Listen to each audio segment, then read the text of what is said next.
عليكم ورحمة الله وبركاته. ازيكم عاملين ايه؟ النهارده هنعمل مع بعض احلى جلاش باسهل طريقة ومن غير بقى سمنة كتير ولا زيت كتير، حاجة كده خفيفة. دول معلقتين من النشا ومعلقة من الدقيق، بيضاية وعليها فلفل اسود وملح وكوباية من اللبن. معايا 3 معالق من السمنة. وهحط دلوقتي كوباية اللبن. بسم الله، اللهم صل وسلم وبارك على سيدنا محمد. ومعلقتين النشا، دقيق، ومعايا البيض وعليه فلفل اسود زي ما قلنا.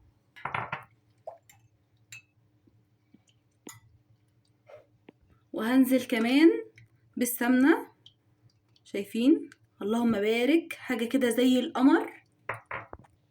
اللهم بارك. ده كده القوام بتاعها حلو قوي، يعني هو مش خفيف قوي، هو تقيل شوية بسبب النشا والدقيق اللي احنا حاطينه. ودلوقتي هحط معلقة من الزيت كده، هدهنها كويس قوي في الصينية. بسم الله ما شاء الله. بصوا، دول 3 ورقات، انا ممكن احط ورقتين او 3 على حسب اللي انا عايزاه. وهحط اللحمة كده. بسم الله ما شاء الله. وبعد كده هلفهم بقى بالمنظر ده كده. بسم الله ما شاء الله، على شكل رول بالمنظر ده. اللهم بارك. سهلة جدا. واحط كده في الصينية. انا الصينية المفروض تكون مربعة، انا ما عنديش صينية مربعة، فانا بصوا يا جماعة، اللي احنا عملناها، الصوص اللي احنا عملناه ده بشرب بيه كده الجلاش كويس قوي. معلش ما بانش في الاول علشان الكاميرا علقت معايا.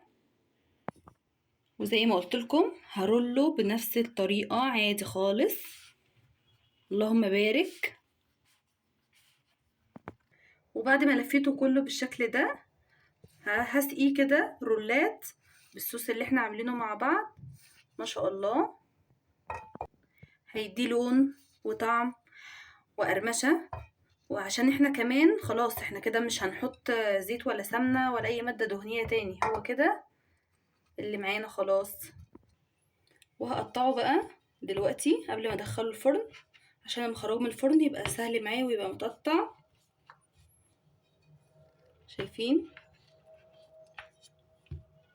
اللهم بارك. جميل في العزومات، شكله تحفة، حاجة كده زي القمر معاكي.